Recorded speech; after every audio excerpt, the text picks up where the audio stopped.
평범한 그리스도인은 없습니다. 아멘. 정말 그렇습니까? 네, 평범한 그리스도. 목사님, 저는 평범한데요. 네, 평범하지 않습니다. 오늘 말씀을 듣다 보면 내가 평범한 사람이 아니구나를 알게 될 것입니다. 여러분, 그 주님의 구원의 역사 가운데 그 예수님을 만난 사람 또 주님과 연결된 사람, 그런 사람들 중에 그들의 운명이 바뀌지 않은 사람은 없어요. 변화되지 않은 사람이 없다는 얘기죠. 그러면 과연 주님을 만난다는 게 뭔가? 우리가 잘 아는 요한복음 1장 12절 말씀 같이 한번 읽어보겠습니다. 같이 읽어볼게요. 시작. 영접하는 자, 곧 그 이름을 믿는 자들에게는 하나님의 자녀가 되는 권세를 주셨으니. 아멘. 여러분, 주님을 만난다는 것은 눈에 보이지 않고 또 우리가 손으로 만져질 수 없고 우리가 어떤 육신의 감각으로 느낄 수 없는 부분이지만 바로 주님을 만난다는 것은 예수님을 영접하는 거예요. 예수님을 나의 심령에 주님으로 모시고 구원자로 모시고 받아들여서 우리가 그분이 나의 구원자이자 주님이신 것을 고백하는 것이 바로 주님을 만나는 거예요. 이렇게 예수 그리스도를 영접하여 받아들여서 그분을 믿으면 죄의 본성을 가지고 태어났던 모든 사람들, 그렇지만 예수 그리스도를 받아들이고 믿는 순간 우리의 죄의 본성을 가졌던 옛사람은 예수 그리스도의 십자가에서 죽고 예수님의 부활과 더불어 하나님의 자녀로서 다시 태어나게 되는 것이죠. 이것을 우리가 새로운 탄생이라고도 말하는 것입니다. 그래서 영적으로 우리가 거듭나게 되는 줄 믿습니다. 사도 바울은 그런 영적으로 거듭난 그리스도인들을 새로운 피조물이라고 말하고 있어요. 새로운 피조물. 여러분, 하나님의 자녀가 되는 것, 또 하나님의 자녀로 다시 태어난다. 이것은 단지 기독교라는 새로운 종교로 개종하는 그런 종교인이 되는 게 아니에요. 저희 교회에서는 늘 반복적으로 말씀을 드리지만 기독교는 종교가 아니고 우리는 종교 생활하는 게 아니에요. 신앙생활은 절대로 종교 생활이 아닙니다. 하나님의 자녀가 되었다는 것은 법적으로도 그렇고 실질적으로도 하나님의 자녀가 되는 것이고 하나님과 교통하면서 하나님께서 소유하신 것, 하나님의 소유가 과연 얼마나 될까요?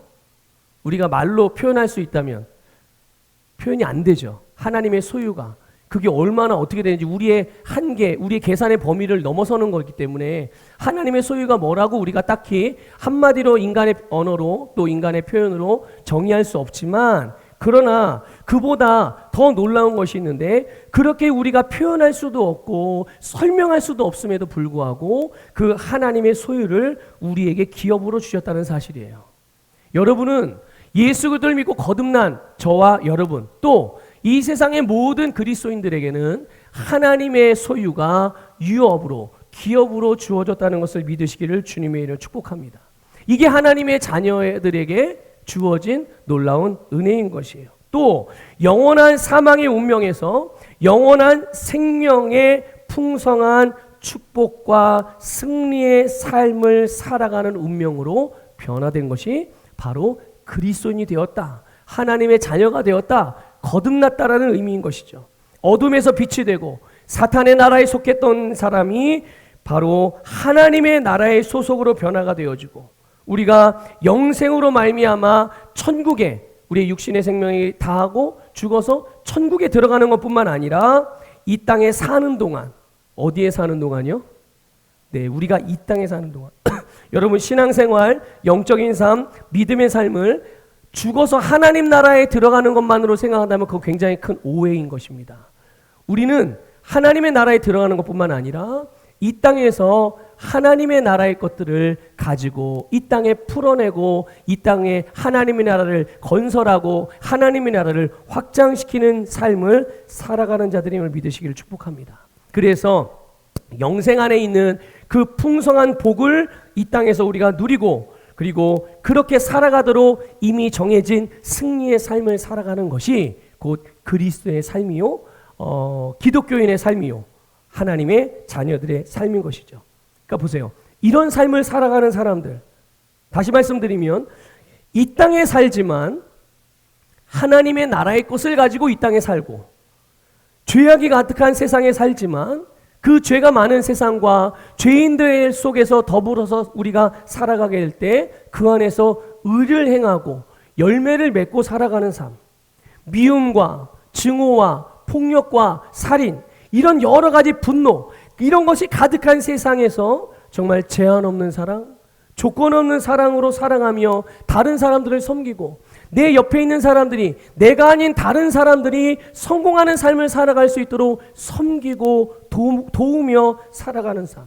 또 어떤 종류의 질병이든 또 어떤 종류의 통증과 아픔이든 그것을 다스리고 치유하고 정복하는 삶뿐만 아니라 모든 사람이 나 이거 필요해요, 나 이거 없어서 걱정이 돼요, 나 이렇게 될까봐 망할까봐 불안해요, 초조해요, 이렇게 늘 필요의식을 가지고 살아가는 사람들, 가난한 사람들이 수도 없이 많은데 그때 부유한 의식을 가지고 필요가 보일 때마다 그 필요를 공급하면서 부유한 자로 살아가는 모습. 여러분 한번 여쭤볼게요. 대답해 보세요. 이런 삶을 살아가는 사람의 삶이 평범하다고 할 수 있을까요? 이런 사람들의 삶은 보기 드문 삶인 거예요. 그래서 특별하고, 그래서 여러분 이런 삶이 근데 바로 오늘 저와 여러분의 삶인 것을 깨달으시기를 주님의 축복합니다. 그런데 지금 이 말씀을 들으면서도 혹시라도 야, 나도 저런 삶을 살면 좋겠다, 혹시 그렇게 생각이 들고 마음에 품어지는 그런 생각이 품어지시는 분들 계세요? 혹시 뭐 목사님은 그렇게 살 수 있겠지만, 뭐 장로님은 그렇게 살아갈 수 있겠지만, 저희 기도 많이 하는 김 집사님은 그렇게 살 수 있겠지만, 아이 그건 또 나하고는 조금 거리가 있는데 앞으로 나도 기도 열심히 하고 신앙생활 열심히 해서 나도 이제 그런 복을 좀 누려보겠습니다 라고 생각하면서 아직은 그 복이, 그 능력이 나에게는 좀 멀리 있는 거고 내 것이 아닌 건 아닌가, 이렇게 생각하는 분들이 있을 수도 있죠. 그런데 여러분, 조금 전에 말씀드린 이런 정말 특별한 삶은, 축복의 삶은, 능력의 삶은 다른 누구도 아니라 예수 그리스도를 믿고 거듭난 모든 그리스도인들의 삶이라는 것을 기억하십시오. 모든 그리스도인들의 삶이에요. 예수 그리스도로 말미암아 거듭난 모든 사람들이 새롭게 갖게 된 운명이라는 것을 믿으시기를 축복합니다. 그게 바로 여러분의 삶이에요. 자, 옆에 있는 분들에게 말씀해 주세요. 당신의 삶입니다. 네, 그 삶이 여러분의 삶이에요. 그러니까 오늘 하나님의 자녀로서 우리가 새로운 피조물로서의 우리의 삶은 여러분 평범하다고 말할 수가 없는 거예요. 평범하다고 말할 수가 없어요. 혹시 나는 평범한 삶을 원해 라고 생각하시는 분들이 계셨다면 오늘 그 생각의 변화가 일어나기를 주님의 이름으로 축복합니다. 하나님께서 저와 여러분에게 주신 생명, 사명, 능력, 신성한 운명, 권세, 사랑, 바로 이런 하나님이 주신, 우리에게 주신 모든 아름다운 것들에 합당한 생각으로 변화되시기를 축복해요. 하나님께서는 이 세상에 살아가는 여러분을 결코 평범한 존재로 구원하신 것이 아님을 깨달으시기를 축복합니다. 여러분 오늘 본문에 모세 이야기가 나와요. 계속 우리가 지금 이제 2023년도를 시작하면서 출애굽기를 계속 보고 있어요. 자, 여러분 모세가 자기의 동족인 이스라엘 사람들을 돕는 가운데 애굽 사람을 쳐 죽였어요. 자기는 좋은 의도로 그런 일을 했지만 돌아온 거는 본인이 기대하고 원했던 거하고는 완전 정반대, 아예 상상도 못했던 그런 어려움이 찾아오게 됐습니다. 그래서 모세가 애굽의 바로 왕의 수배 명령을 피해서 미디안 광야로 도망을 가요. 그때 나이가 40살이었어요. 40살에. 이제 모세는 왕자의 신분에서 졸지의 살인자, 그리고 도망자, 지명 수배자의 그런 신세가 된 거죠. 그런데 그러던 중에 미디안 땅에 도착을 했을 때 한 우물가에서 미디안 제사장의 딸들이 자기의 아버지의 양들을 아버지의 가축에게 우물에서 물을 먹이려고 하는데, 그 당시에 다른 지역에서 왔던 많은 남자 목자들이 이들이 여자라고 무시하고 깔보면서 이들을 괴롭혀서 물을 먹이지 못하게 하고, 자기네들이 늦게 와놓고서 이 여인들을 밀어내고 자기들이 먼저 자기들의 양을 물을 먹이고, 이런 불합리하고 부당한 여자들의 이 여자 미디안 제사장의 딸들의 입장에서 굉장히 불편하고 억울한 일을 당한 거죠. 그때 모세가 이들을 도와서 먼저 그리고 정당하게 물을 먹일 수 있도록 도와요. 근데 이렇게 모세가 이 미디안 제사장의 딸들이 하는 일을, 그들이 처했던 어려움, 그들의 필요했던 그 필요들을 채우고 돕고 섬기고 배려하고, 그것이 이 사건, 이 섬김이 계기가 되어져서 이 모세가 바로 이 제사장, 미디안 제사장의 딸들 중에 하나인 십보라와 결혼을 하게 되고, 그래서 그 이후에 이제 40살 이후의 인생이 그의 장인 이드로의 집안에서 살게 되어집니다. 그래서 장인의 양을 치면서, 장인의 재산을 돌보면서 40년을 그곳에서 살아요. 40년은 바로의 왕궁에 살고, 이제 40년은 장인어른 집에서 처가살이 하면서 이제 사는 거죠. 자, 여러분, 그런데 모세에게 있어서 이 40년의 미디안에서의 삶이 그렇게 다이나믹하거나 뭐 희망적이거나 아니면 그렇게 재미있는 삶은 아니었어요. 늘 똑같은 일, 늘 하던 일, 늘 비슷한 감정, 그냥 그렇게 사는 거죠. 그냥 늘 반복되는 일상의 연속이었기 때문에 정말 참 단조롭고 말 그대로 진짜 평범한 삶을 사는 거예요. 그런데 여러분, 겉으로 볼 때는 하루하루가 똑같은 삶이고, 하루하루가 똑같은 사람들을 만나고, 하루하루가 똑같은 일정들을 그렇게 소화하면서 살아가는 것 같이 보였는데, 그때 하나님은 뭘 하고 계셨을까? 하나님도 똑같이 그렇게 그냥 똑같은 모습으로 여전히 모세를 바라보고만 계셨을까? 그게 아니었다는 거예요. 모세는 또 모세를 바라보고, 모세와 함께 살던 사람들은 늘 모세가 매일 똑같은 일하고 똑같은 사람 만나고 똑같은 감정의 그런 변화들을 느끼며 그렇게 하루하루, 그래서 40년이라는 세월을 살아간 것처럼 보였지만, 하나님은 이 모세의 매 순간 매일의 일상 가운데서 모세를 함께하며 돌보셨다는 것을 여러분을 믿으시기를 축복합니다. 그래서 그 함께 하셨다는 게 뭐예요? 그냥 모세가 있을 때 옆에서 가만히 그냥 멀뚱멀뚱 쳐다보고만 계셨다는 이야기가 아니죠. 하나님은, 하나님께서 모세를 향하여 계획하신 그 계획과 주님의 뜻을 늘 모세가 볼 때는, 모세가 느낄 때는 변화가 없고 늘 똑같은 일상이라고, 그 단순하고 반복된 평범한 삶이라고 그렇게 생각을 했을 수 있겠지만, 그 매일매일 한순간 한순간이 어떤 삶이었을까요? 하나님의 계획과 뜻, 그 어떤 것보다도 모세라는 한 사람을 향한 그런 하나님의 뜻과 계획이 하나씩 하나씩 성취되어져 가고 있었다는 것을 믿으시기를 축복합니다. 그러니까 하나님은 이 모세를 아주 특별한 인생으로 40년 동안 다루신 거예요. 물론 모세는 이걸 알았을까요? 몰랐을까요? 몰랐죠? 느꼈을까요? 못 느꼈습니다. 그런데 여러분, 당연히 느낄 수도 없었고 알 수도 없었어요. 이유는 단순합니다. 왜냐하면 하나님은 영이시니까요. 하나님은 영이시고 영적으로 일하시기 때문에 모세의 육신의 감각이나 혼적인 감정이나 지식으로는 알 수가 없었어요. 그러나 단 한순간도 하나님이 모세를 위해서 행하시는 일들, 또 모세를 통해서 앞으로 이루실 일들을 위해서 모세를 새롭게 하시는 역사하심은 단 한순간도 멈추신 적이 없다. 하나님은 40년 동안 매일 매 순간을 모세를 새롭게 하시는 일들로 역사하셨음을 깨달으시길 바랍니다. 그렇게 하루하루가 지나고 한 해가 지나고 드디어 하나님의 때가 되었어요. 그때가 언제인가 봤더니 모세가 80살 될 때예요. 모세가 80살이 되었을 때, 모세는 늘 그랬던 것 같이 그날도 장인 이드로의 양무리를 치면서 호렙이라고 하는 산에 도착하게 돼요. 양들에게 풀을 먹게 하고 물을 마시게 하고, 그런데 그때 모세의 눈에 아주 희한한 광경이 눈에 들어왔어요. 그게 뭡니까? 한 떨기나무가 불에 타고 있는데, 나무가 불에 타면은 나무가 사그라지거나 재가 되거나 없어져야 되는데, 불은 붙었는데 나무가 사그라들질 않아요. 타지를 않아요. 재가 되지를 않는 거예요. 희한해서 그 불 붙은 떨기나무가 앞으로 다가갑니다. 그때 그 떨기나무, 불 붙은 떨기나무 가운데로부터 하나님의 사자가 불꽃 안에서 모세에게 나타나요. 근데 여기서 하나님의 사자라고 표현했지만 실제로 이분은 하나님이셨어요. 하나님께서 이 불 붙은 떨기나무 가운데서 모세에게 나타나셨습니다. 그런데 그때 이 불붙은 떨기나무 가운데서 모세의 이름을 부르는 음성이 들려요. 모세야, 모세야. 예전에 한번 말씀드린 것 같아요. 하나님께서 사람의 이름을 2번 부르실 때, 하여튼 2번 이상 부르실 때는 어떤 일이 일어납니까? 하여튼 뭔가 대단한 그 인생의 변화가 일어날 때 꼭 2번씩 부르셨다는 것을 우리가 알 수 있어요.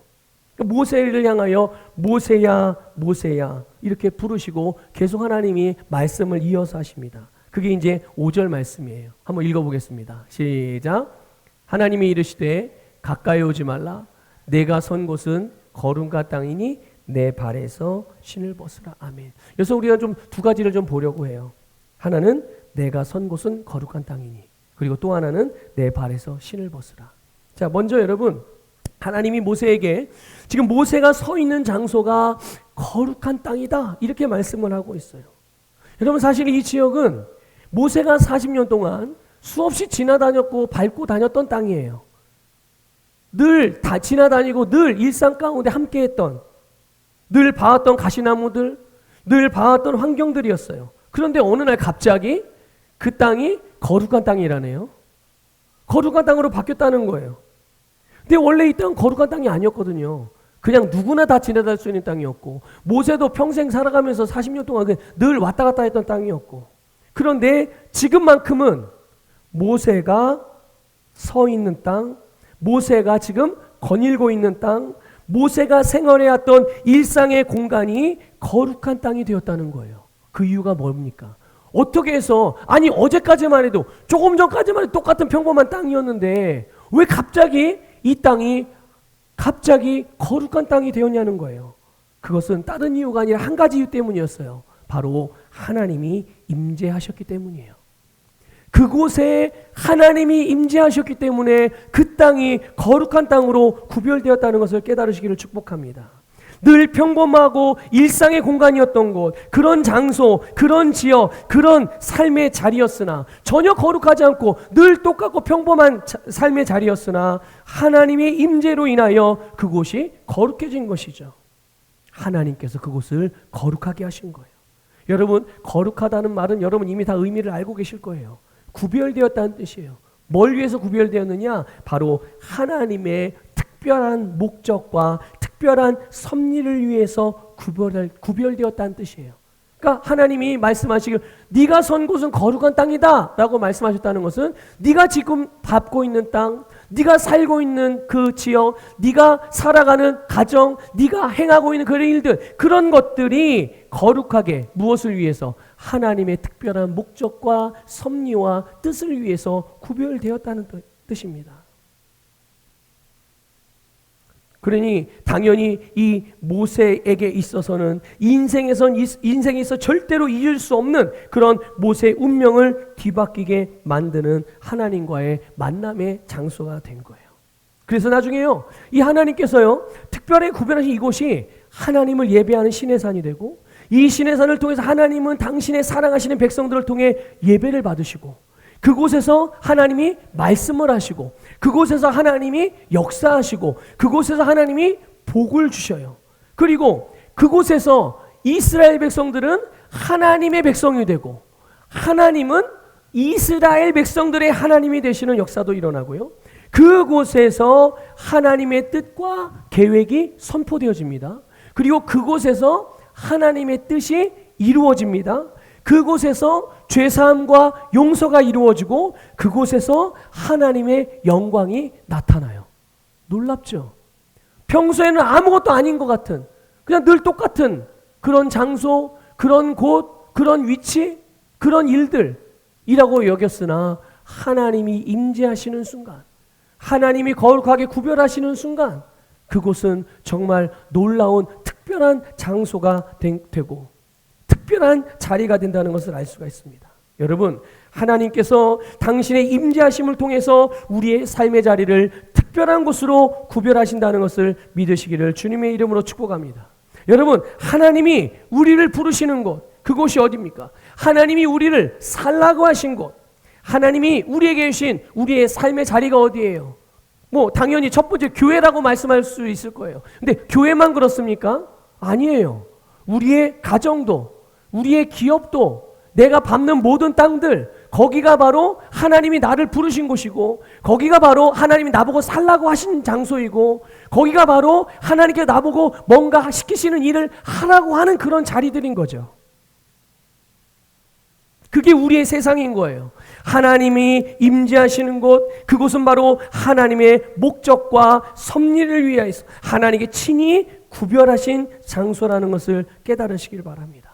하나님께서 저와 여러분을 하나님의 자녀로, 하나님의 백성으로, 예수 그리스도의 제자로 세상을 하나님의 나라로 변화시키는 영원 구원자로 부르셨어요. 그리고 우리의 삶의 자리에 누가 함께 하신다고요? 하나님이 함께 하세요. 주님께서 함께 하세요. 우리가 주님의 지체로 연결되어진 이 주님의 몸된 교회 공동체 가운데 하나님이 임재하십니다. 오늘 이 시간에 주님이 임재하고 계시고 우리는 그 임재 안에 머물고 있음을 깨달으시길 바랍니다. 여러분, 그뿐만이 아닙니다. 하나님께서 여러분에게 주신 여러분의 가정에 하나님이 임재하시는 거예요. 여러분, 그 우리 가정만일까요? 여러분이 다니고 있는 직장, 여러분이 운영하는 사업장, 여러분이 하나님께 열어주신 기업 가운데 하나님이 임재하시는 거예요. 하나님은 언제나 여러분과 함께 하시는 줄 믿으시기를 축복합니다. 그러니 하나님께서 여러분에게 주신 삶의 자리는 하나님이 임재하시는, 하나님이 구별하신 거룩한 장소가 되는 거예요.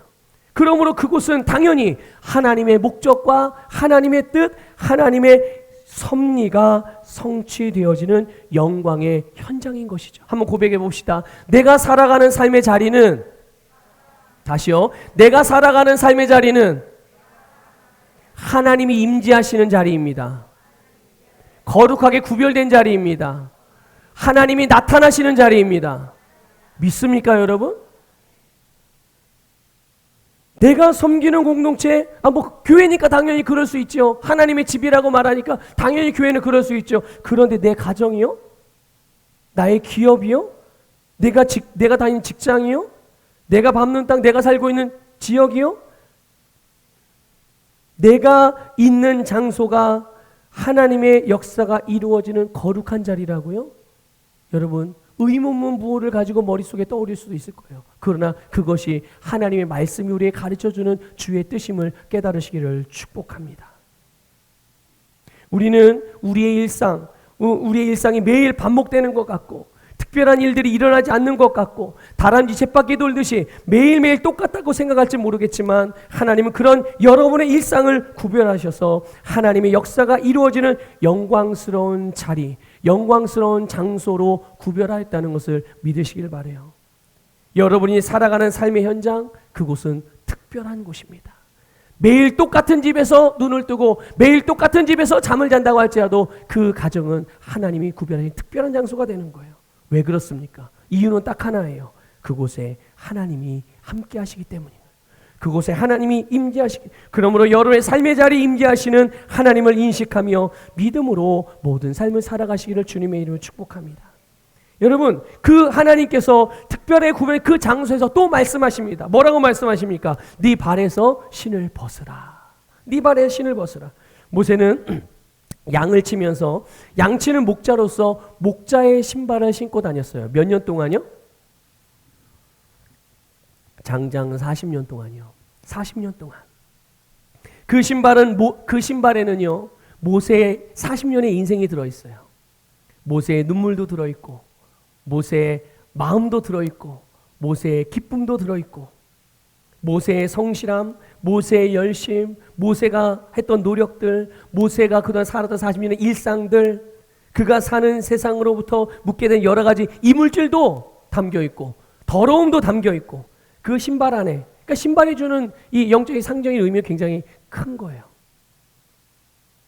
그러니까 이 모세에게 주님께서 신을 벗으라고 말씀하셨던, 모세가 신고 있던 신, 그 신발은 곧 모세의 인생을 그대로 보여주는 상징물이죠. 그런데 하나님이요, 그것을 벗으래요. 네 신발 지금 벗어. 네가 살았던 지금까지의 인생, 그거 벗어 던져버려. 그것은 헌 옷이야. 지나간 옷이야. 벗어버려. 주님께서 이렇게 말씀하시는 거예요. 자, 하나님께서 지금 모세가 서 있는 곳, 이전까지는 늘 똑같은 일상의 장소였으나 하나님의 임재로 지금 그가 서 있는 곳, 그가 사는 곳, 그의 일상의 장소가 특별하게 구별되었어요. 이제 그뿐만 아니라 모세라는 한 사람의 인생 역시 자기의 신발이 아니라, 세상의 신발이 아니라, 양을 치는 목자의 신발이 아니라 하나님께서 하나님의 일을 위해 보내심을 받은 사람으로서 새로운 존재로 특별한 인생으로 구별하셨기 때문에.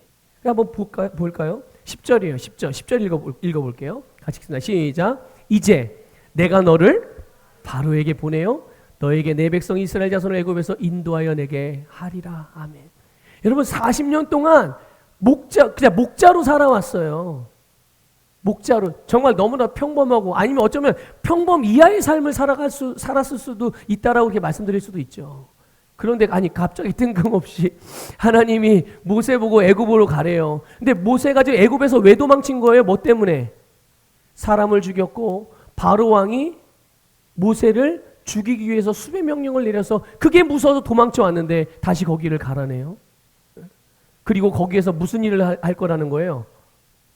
이제는 이스라엘 민족을 구원해내는 이 하나님의 일을 할 것이라고.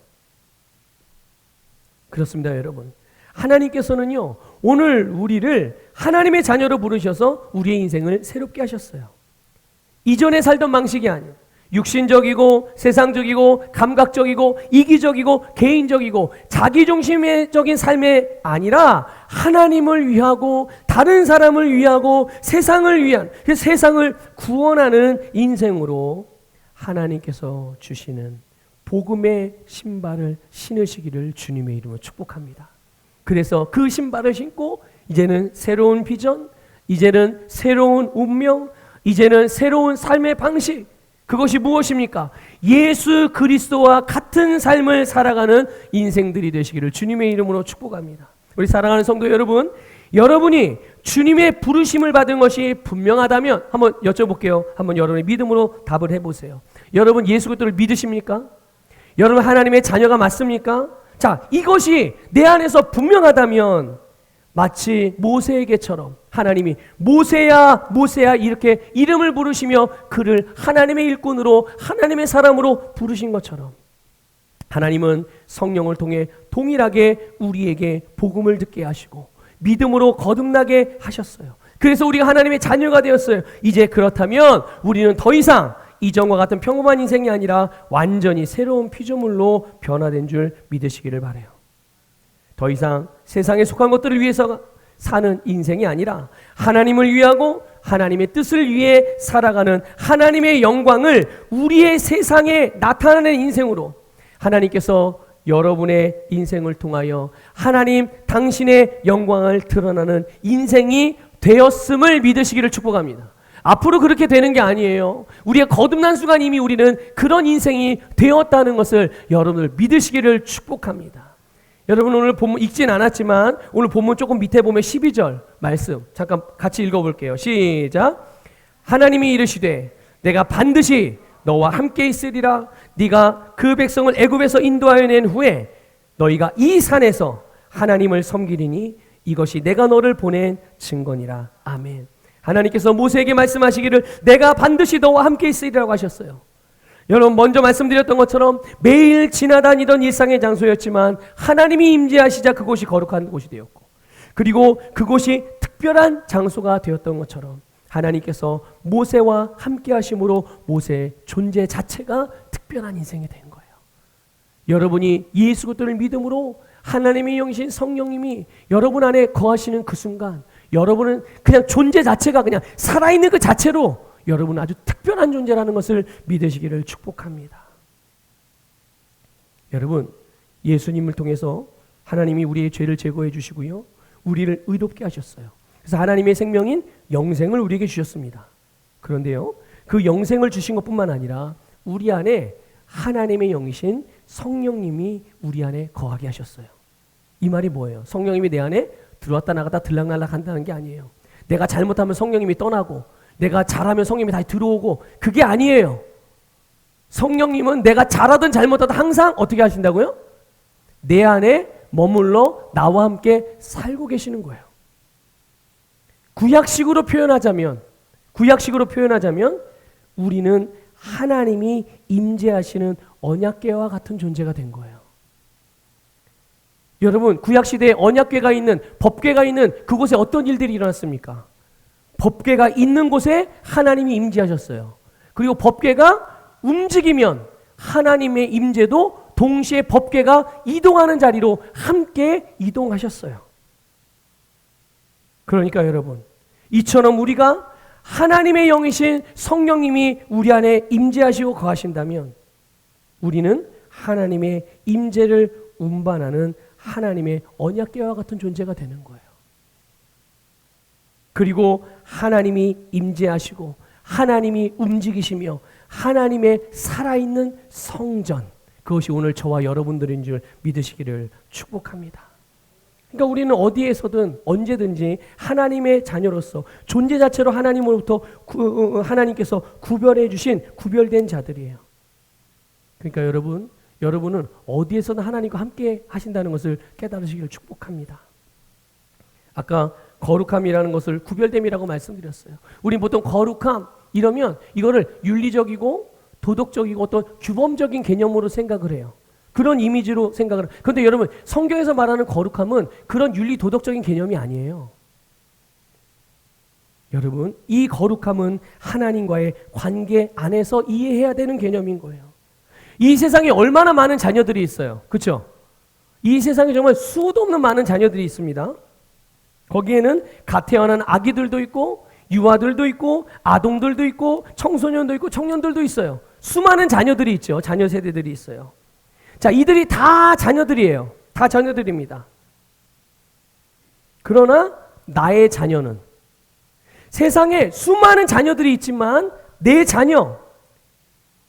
자녀만큼은 다른 자녀들과 비교했을 때 그 부모에게 있어서는 다른 자녀들과 내 자녀는 구별되는 거예요. 맞죠? 틀립니까? 아닙니까? 내 자녀나 남의 자녀 다 똑같습니까? 아니요. 부모에게 있어서 자기의 자녀는 특별한 거예요. 특별한 관계이자 그들은 그 부모에게 있어서 내 자녀는 특별한 존재인 거예요. 왜 그렇죠? 다 자녀인데 왜 내 자녀는 그렇게 나에게 특별하냐고요. 뭐 때문에? 내 자녀이기 때문에 그런 거예요. 내 자녀니까.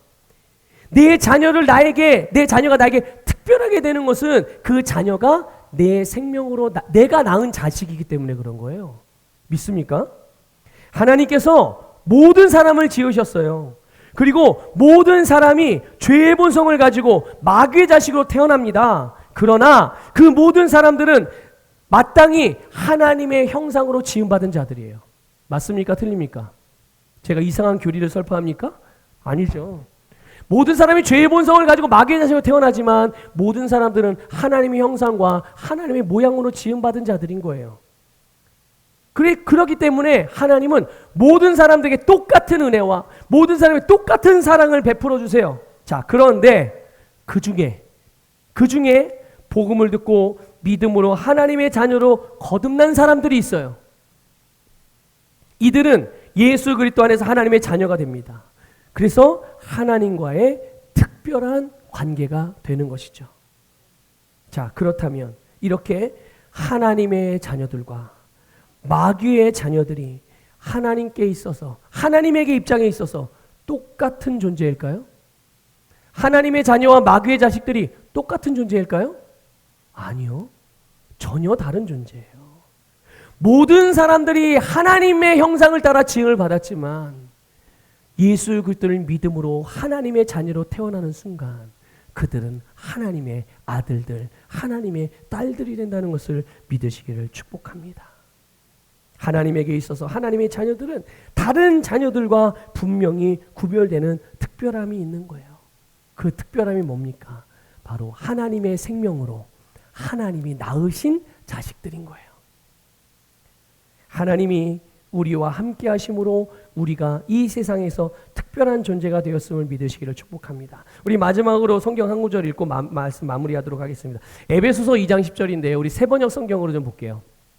같이 읽겠습니다. 시작. 우리는 하나님의 작품입니다. 선한 일을 하게 하시려고 하나님께서 그리스도 예수 안에서 우리를 만드셨습니다. 하나님께서 이렇게 미리 준비하신 것은 우리가 선한 일을 하며 살아가게 하시려는 것입니다. 아멘. 여러분, 저와 여러분은 하나님의 작품이에요. 그냥 보통 작품이 아니라 걸작품임을 믿습니다.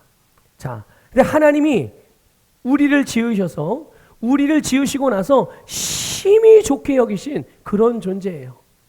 이제 우리는 이 하나님께서 함께 하심으로 하나님의 작품으로서 이 땅에서 하나님이 나에게 살라고 하신 우리의 세상 가운데서 하나님이 우리를 지으신 목적대로 선한 일, 그 선한 일이 뭡니까? 바로 의를 행하며 의의 열매를 맺는 것이에요. 그런 인생으로 살아가면서 오늘 여러분 하나님께서 여러분들을 매일매일 매순간을 특별한 존재로 지어가시고 만들어가시는 이 놀라운 축복의 삶을 살아가시면서 특별한 존재로서 특별한 기능을 하며 특별한 일들을 만들어내고 특별한 열매를 맺는 그런 복된 삶을 살아가시기를 주님의 이름으로 축복합니다.